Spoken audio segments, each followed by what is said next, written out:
नमस्कार, स्वागत है आप सभी का हमारे इस चैनल पर। आज के इस वीडियो में हम लोग पढ़ेंगे यूपी ट्रिपल एस सी पेट एग्ज़ाम का मॉडल पेपर नंबर 6। इसके पहले मैंने 5 मॉडल पेपर करा दिए हैं, उसको आप देख लीजिए।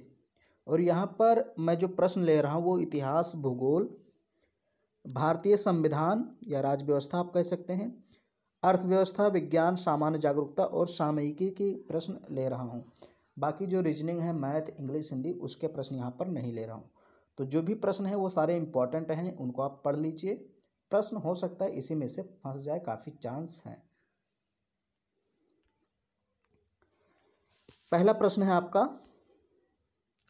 अफगानिस्तान स्थित सिंधु घाटी सभ्यता के स्थल कौन कौन से हैं?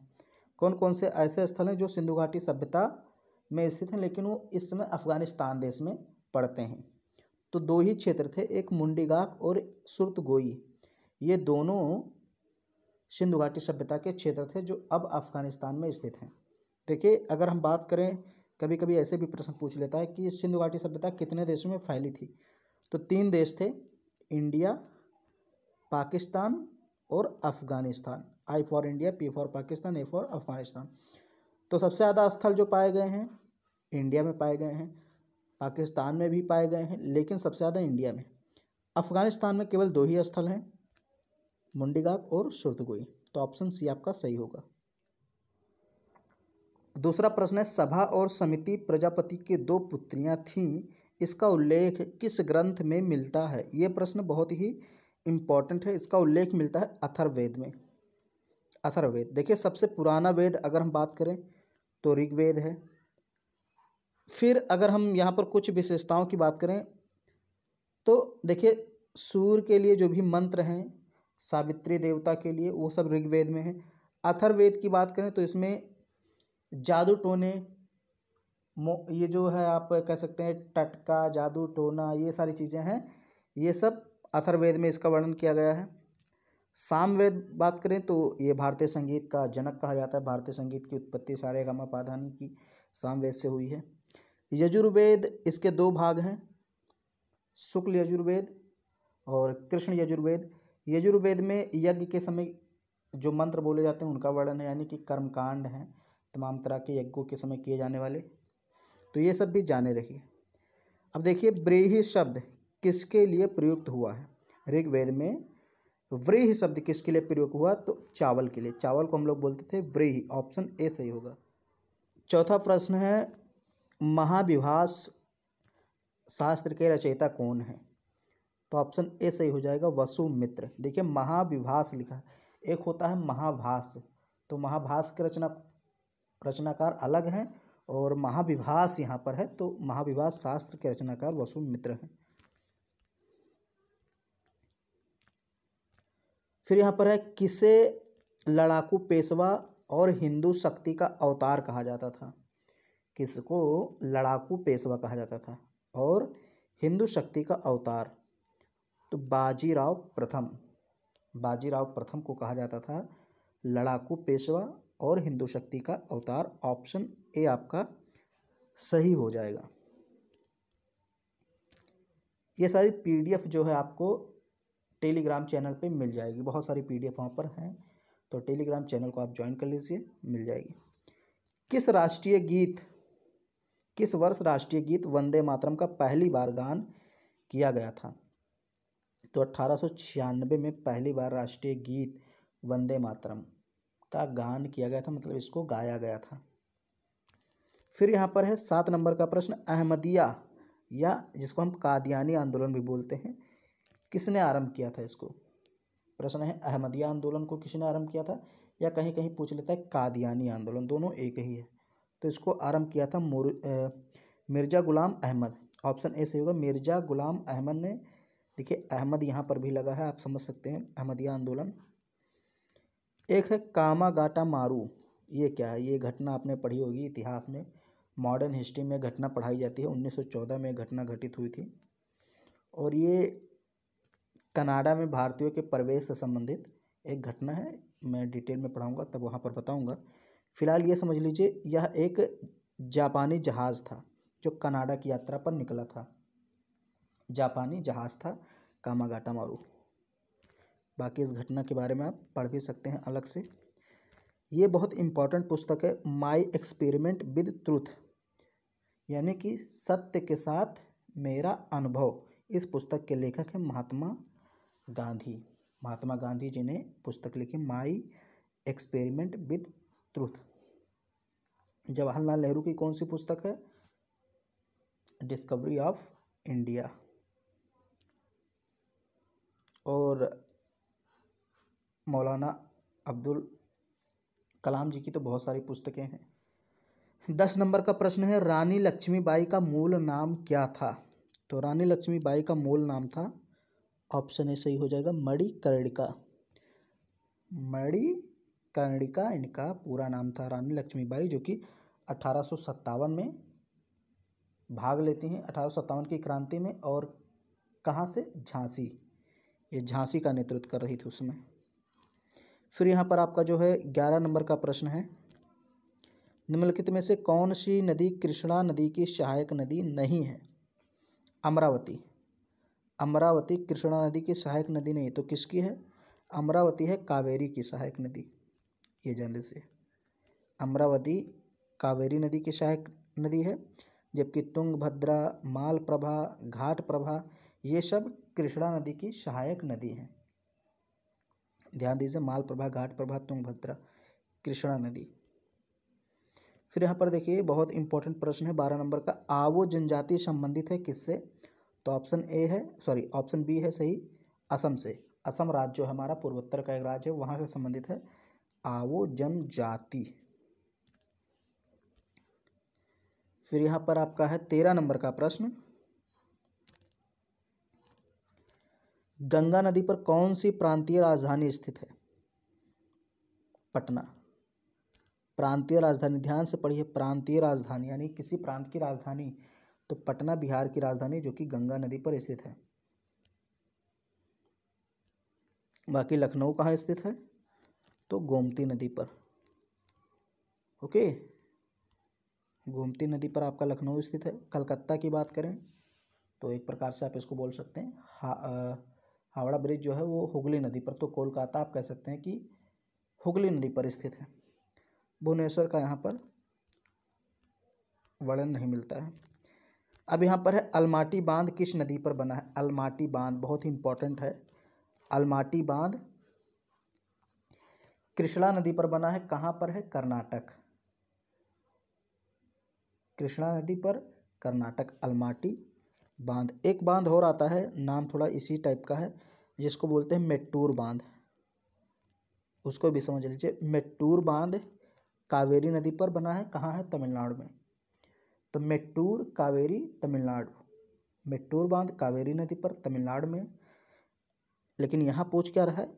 अलमाटी बांध कहाँ बना है? कृष्णा नदी पर। किस स्टेट में? कर्नाटक में। 15 नंबर का जो है आपका प्रश्न है, टंगस्टन उत्पादन के लिए प्रसिद्ध डेगाना खान किस राज्य में है? टंगस्टन का उत्पादन होता है। टंगस्टन को हम डब्ल्यू से दर्शाते हैं। जो आपका फिलामेंट होता है, बल्ब का फिलामेंट, वो टंगस्टन से ही बनता है। तो राजस्थान में स्थित है। ऑप्शन सी आपका सही हो जाएगा, राजस्थान। टंगस्टन उत्पादन के लिए प्रसिद्ध खान डेगाना स्थित है राजस्थान में। 16 नंबर प्रश्न को आप पढ़ लीजिए एक बार। किस अनुच्छेद के तहत राष्ट्रपति तथा उपराष्ट्रपति के निर्वाचन से संबंधित विवाद का निर्णय उच्चतम न्यायालय द्वारा करने का प्रावधान संविधान में किया गया है?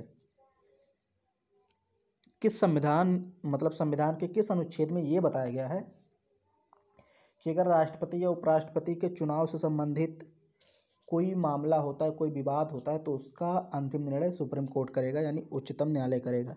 इसी को सर्वोच्च न्यायालय भी बोलते हैं, उच्चतम न्यायालय भी बोलते हैं, सुप्रीम कोर्ट भी बोलते हैं। तो किस अनुच्छेद में कहा गया? अनुच्छेद 71, अनुच्छेद 71 आर्टिकल 71 में कहा गया है कि अगर राष्ट्रपति या उपराष्ट्रपति के चुनाव संबंधित, मान लीजिए कोई मतगणना में बेईमानी हो गई या सही से नहीं गणना हो पाई, कोई विवाद हो गया किसी भी प्रकार का, तो जो अंतिम निर्णय होगा वो सुप्रीम कोर्ट ही डिसीजन लेगा उस पर। अनुच्छेद 71। फिर है लोकसभा का नेता कौन होता है? तो लोकसभा का नेता, देखिए जो सभा होती है, जैसे राज्यसभा, लोकसभा, इसका वैसे अध्यक्ष तो अलग है, लेकिन लोकसभा का अगर हम पूरे लोकसभा की बात करें, जो एक लोकसभा होती है हमारे देश में, पूरे उस लोकसभा की बात करें तो उसका जो मुखिया होता है, एक प्रकार से नेता होता है, प्रधानमंत्री होता है। हालांकि उसमें अलग से विपक्ष के भी नेता होते हैं, लेकिन पूरे पार्लियामेंट की बात करें तो प्रधानमंत्री नाम आएगा। लोकसभा अध्यक्ष भी होता है, वो अलग बात है। कौन सा विधेयक धन विधेयक है या नहीं है, इसका निर्णय कौन करता है? लोकसभा अध्यक्ष, प्रधानमंत्री जी नहीं करेंगे वहाँ पर। फिर यहाँ पर है जो आपका 18 नंबर का प्रश्न, भारतीय नागरिकों के लिए एक समान सिविल संहिता प्राप्त करने की बात कही गई है। एक समान सिविल संहिता, यूनियन सिविल कोड की बात की गई है अनुच्छेद 44 यानी कि अनुच्छेद 44 में इसकी बात की गई है। 19 नंबर का जो प्रश्न है आपका, विधि के समक्ष समता लिया गया है।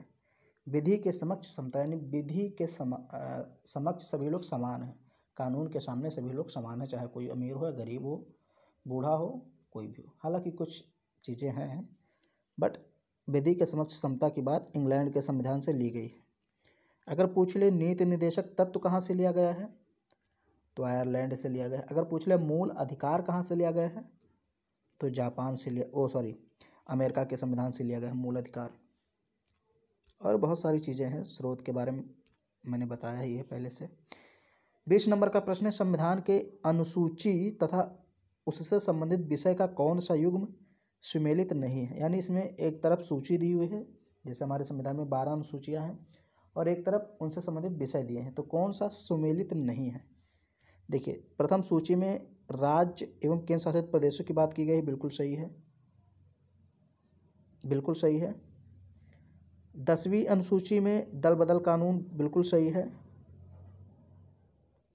7वीं अनुसूची में यानी 7वीं अनुसूची में केंद्र राज्य शक्ति का विभाजन, ये भी बिल्कुल सही है। लेकिन द्वितीय अनुसूची में निर्वाचन आयोग के अधिकार एवं कार्य की बात नहीं की गई है, तो आपका ऑप्शन बी सही हो जाएगा। द्वितीय अनुसूची ये आपका गलत हो जाएगा, ये सुमेलित नहीं है। 21 नंबर का प्रश्न है, भारतीय दलहन शोध संस्थान कहाँ पर स्थित है, तो कानपुर में स्थित है, ऑप्शन सी सही हो जाएगा, भारतीय दलहन शोध संस्थान। अगर पूछ ले चावल शोध संस्थान कहाँ है, तो कटक में। ओके, चावल शोध संस्थान कटक में, दलहन शोध संस्थान कानपुर में। 22 नंबर का प्रश्न है, राष्ट्रीय हॉर्टिकल्चर मिशन किस पंचवर्षीय योजना में प्रारंभ किया गया। राष्ट्रीय हॉर्टिकल्चर मिशन, तो ये 10वीं पंचवर्षीय योजना में प्रारंभ किया गया, ऑप्शन बी सही हो जाएगा।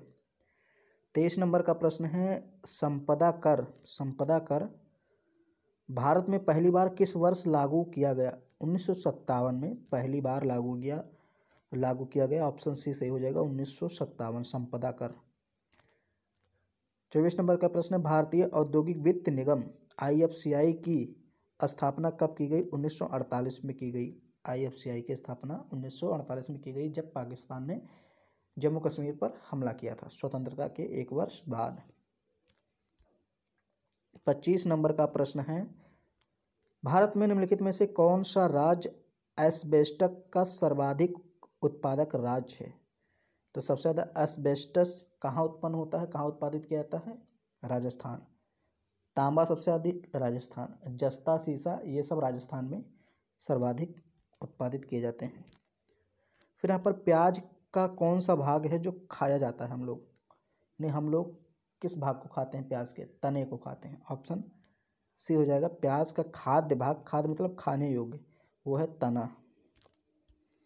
27 नंबर का प्रश्न है, कोशिका की आत्महत्या की थैली किसको बोलते हैं। लाइसोसोम,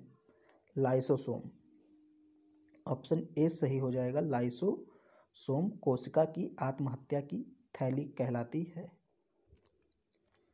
28 नंबर का प्रश्न है, लोहे की कील पारे में क्यों तैरती है जबकि पानी में डूब जाती है। पारा एक ऐसी धातु है जो तरल अवस्था में पाई जाती है, तो उसमें अगर आप लोहे की कील डालेंगे तो लोहे की कील उसमें तैरेगी, जबकि पानी में डालिए तो लोहे की कील डूब जाती है। तो ऐसा क्यों, क्योंकि लोहे का जो घनत्व होता है वो पानी से अधिक होता है।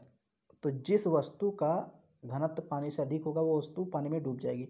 तो चूंकि लोहे का घनत्व पानी से अधिक होता है इसलिए लोहा पानी में डूब जाता है, जबकि पारे से कम होता है। लोहे का जो घनत्व होता है वो पारे से कम होता है, इसलिए पारे में नहीं डूबता है। फिर है 29 नंबर का प्रश्न, कौन सी धातु विद्युत की कुचालक है? तो यहाँ पर लेड यानी सीसा ये जो है विद्युत की कुचालक है, मतलब इसमें विद्युत का प्रवाह नहीं हो सकता। अगर हम कहें विद्युत का सबसे अच्छा सुचालक क्या है, तो चांदी। प्रोड्यूसर गैस किसका मिश्रण है, आपको बताना। 30 नंबर का प्रश्न, प्रोड्यूसर गैस किसका मिश्रण है? तो carbon monoxide plus nitrogen, CO plus N2 का मिश्रण है प्रोड्यूसर गैस। फिर है 31 नंबर का प्रश्न, निम्नलिखित युग्म में से कौन सुमेलित नहीं है? कौन सा सही जोड़ा नहीं है? देखिए नीचे से देखिए, गुलबर्गा जामा मस्जिद, यानी जो जामा मस्जिद है गुलबर्गा में स्थित है, बिल्कुल सही है, बिल्कुल सही बात है, ये सही है आपका। सी देखिए, जहाज महल मालवा मध्य प्रदेश में स्थित है, ये भी सही है। अटाला मस्जिद जौनपुर उत्तर प्रदेश में स्थित है, बिल्कुल सही है। लेकिन कुव्वतुल इस्लाम मस्जिद अजमेर में नहीं स्थित है, ये गलत है। और गलत ही आपसे पूछ रहा था तो ऑप्शन ए सही हो जाएगा। कुव्वतुल इस्लाम मस्जिद दिल्ली में स्थित है, नई दिल्ली, अजमेर में नहीं। राष्ट्रीय साक्षरता मिशन की शुरुआत कब हुई? राष्ट्रीय साक्षरता मिशन की शुरुआत कब हुई? 32 नंबर का प्रश्न, तो 1988 में हुई, ऑप्शन डी सही हो जाएगा, 1988। 33 नंबर का प्रश्न है, हर वर्ष दिसंबर महीने में होने वाला हॉर्नबिल उत्सव, मोस्ट इम्पोर्टेंट क्वेश्चन। हॉर्नबिल उत्सव हर वर्ष दिसंबर में मनाया जाता है, किस राज्य का मुख्य उत्सव है? नागालैंड का। कभी कभी ऐसा पूछ लेता है कि नागालैंड में मनाया जाने वाला हॉर्नबिल उत्सव किस महीने में मनाया जाता है, तो वहाँ पर आपको दिसंबर लगाना है, ठंडी में। 34 नंबर का प्रश्न देखिए, इंपॉर्टेंट है, सुमेलित नहीं है, कौन सा ऐसा जोड़ा है जो सुमेलित नहीं है? देखिए ऑप्शन डी देखिए, रघुनाथ सेठ बांसुरी से संबंधित है, बिल्कुल सही है, रघुनाथ सेठ बांसुरी से संबंधित है, सही है। पालाधार रघु मृदंगम यानी मृदंग से संबंधित है, ये भी सही है। फिर शिव कुमार शर्मा संतूर से संबंधित है, ये भी सही। निखिल बनर्जी सरोद से नहीं संबंधित है, ये गलत है, यानी कि पहला आपका सुमेलित नहीं है। अब ये आप मुझे बताइए कि निखिल बनर्जी किससे संबंधित हैं, ये आप बताइए। 35 नंबर का प्रश्न है, उर्दू का मशहूर शायर मिर्जा गालिब का वास्तविक नाम क्या है? आप सभी लोग जानते हैं। कभी कभी ऐसा भी प्रश्न पूछ लेता है कि कौन से ऐसे उर्दू कवि थे या शायर थे जिन्होंने 1857 की क्रांति को अपनी आंखों से देखा है, मतलब उनके सामने ही क्रांति हुई, तो मिर्जा गालिब का नाम आता है। तो मिर्जा गालिब ऐसे हैं, इनका जो वास्तविक नाम है, यानी बचपन का नाम आप बोल सकते हैं, असदुल्लाह खां था, असदुल्लाह खां, ऑप्शन बी आपका सही हो जाएगा। इन्होंने 1857 की क्रांति को देखा है। फिर यहाँ पर है 36 नंबर जो है आपका प्रश्न है, बंगाल में भक्ति आंदोलन के प्रवर्तक कौन थे? तो बंगाल में भक्ति आंदोलन के प्रवर्तक थे चैतन्य महाप्रभु, ऑप्शन ए सही हो जाएगा। 37 नंबर का प्रश्न है, चेरोकन कहाँ का लोक नृत्य है? चेरोकन कहाँ का लोक नृत्य है? तो मिजोरम, ऑप्शन डी सही हो जाएगा, मिजोरम। 38 नंबर का प्रश्न है, कौन सा बंदरगाह यूरोप पोर्ट के नाम से जाना जाता है? रॉटरडम बंदरगाह जो है ये यूरोप पोर्ट के नाम से जाना जाता है, रॉटरडम। पैडंग क्या है? आपको बताना है पैडंग क्या है। तो दक्षिणी पूर्वी एशियाई उष्णकटिबंधीय घास भूमि है, यानी दक्षिणी पूर्वी एशिया में उष्णकटिबंधीय घास पाई जाती है, जो कि इंडोनेशिया, मलेशिया, थाईलैंड, वियतनाम इधर सब पाई जाती है, उसी को बोलते हैं पैडंग, एक घास भूमि है। निम्नलिखित में से किस महाद्वीप को महाद्वीपों का महाद्वीप कहा जाता है? किस महाद्वीप को महाद्वीपों का महाद्वीप कहा जाता है? तो ऑप्शन ए सही हो जाएगा, एशिया महाद्वीप। क्यों कहा जाता है इसको महाद्वीपों का महाद्वीप? क्योंकि यहाँ पर बड़े बड़े देश हैं, ऐसे देश हैं जो महाद्वीप के समान लगते हैं, जैसे भारत, चाइना, ये सब बहुत बड़े बड़े देश हैं, तो ये खुद ही महाद्वीप लगते हैं, इसलिए महाद्वीपों का महाद्वीप एशिया महाद्वीप को कहा जाता है। फिर यहाँ पर है, राष्ट्रीय समुद्री दिवस का विषय क्या था? तो राष्ट्रीय समुद्री दिवस, ये देखिए आपके जो हैं सारे अब करंट अफेयर्स के क्वेश्चन चालू हो गए। तो राष्ट्रीय समुद्री दिवस 2022 का विषय था कोविड-19 से परे सतत शिपिंग। कोविड-19 से परे सतत शिपिंग। फिर यहाँ पर है गणगौर महोत्सव मुख्य रूप से किस भारतीय राज्य में मनाया जाता है? गणगौर महोत्सव तो राजस्थान में मनाया जाता है, अभी हाल ही में मनाया गया है। ये सब आप कह सकते हैं। गणगौर महोत्सव राजस्थान में मनाया जाता है। सब करंट अफेयर्स के मोस्ट इम्पॉर्टेंट क्वेश्चन हैं। सब ये जितने भी करंट अफेयर्स हैं सब अप्रैल के हैं, जान लीजिए। अंतर्राष्ट्रीय अंतरात्मा दिवस कब मनाया गया? 5 अप्रैल को। अंतर्राष्ट्रीय अंतरात्मा दिवस 5 अप्रैल को मनाया गया। ऑप्शन सी सही होगा। 44 नंबर का प्रश्न है, सेमी कंडक्टर मिशन का मार्गदर्शन करने वाली सलाहकार समिति के अध्यक्ष कौन थे? अश्विनी वैष्णव। सेमी कंडक्टर मिशन का मार्गदर्शन करने वाली सलाहकार समिति के अध्यक्ष अश्विनी वैष्णव थे। नेशनल रिमोट सेंसिंग सेंटर किस संगठन का हिस्सा है? ISRO. NRSC national remote sensing centre ISRO की संगठन का एक हिस्सा है। ऑप्शन बी सही होगा। 46 नंबर का प्रश्न है, किस भारतीय शतरंज खिलाड़ी ने 2022 में रिकजाविक ओपन टूर्नामेंट जीता है? रिकजाविक कहाँ है? ये आइसलैंड की राजधानी है। आइसलैंड एक देश है, उसकी राजधानी है रिकजाविक। वहाँ पर टूर्नामेंट हुआ, उसको किसने जीता है? Praggnanandhaa R. 2022 Reykjavik open tournament Praggnanandhaa R ने जीता है। 47 नंबर का प्रश्न है, पुरुषों के लिए T20 क्रिकेट में 10,000 रन बनाने वाले पहले भारतीय क्रिकेटर कौन है? रोहित शर्मा। ऑप्शन सी सही हो जाएगा। 48 नंबर का प्रश्न है, भारत में WHO का global centre for traditional medicine GCTM कहाँ स्थित है? जामनगर गुजरात में स्थित है। बहुत इंपॉर्टेंट प्रश्न है ये, बहुत important. WHO global centre for traditional medicine कहाँ स्थित है? जामनगर गुजरात। 49 नंबर का प्रश्न है आपका, पैट्रिक अची को किस देश के प्रधानमंत्री के रूप में फिर से नियुक्त किया गया है? Ivory Coast. ये एक देश है आइवरी कोस्ट, आपने नाम नहीं सुना होगा, बट आइवरी कोस्ट के जो प्रधानमंत्री नियुक्त किए गए हैं पैट्रिक अची। अंतिम प्रश्न है आपका 50 नंबर का, सूचना और प्रसारण मंत्रालय ने किस OTT प्लेटफॉर्म के सहयोग से आज़ादी के अमृत कहानी लॉन्च की है? आज़ादी की अमृत कहानी लॉन्च की है तो नेटफ्लिक्स। ऑप्शन बी सही हो जाएगा, नेटफ्लिक्स। ये आपके टोटल 50 क्वेश्चन हो गए, मतलब 50 प्रश्न हो गए, इंपॉर्टेंट हैं। और करंट अफेयर्स की भी लास्ट के 10 क्वेश्चन हैं। तो टोटल आपके 6 मॉडल पेपर हो गए हैं। आप 6 को आराम से देखिए, इम्पॉर्टेंट सारे प्रश्न हैं, फंस सकते हैं यहाँ से प्रश्न। तो वीडियो पसंद आए तो इसको लाइक कर दीजिए, शेयर कर दीजिए। चैनल पर पहली बार है, चैनल को सब्सक्राइब जरूर करें।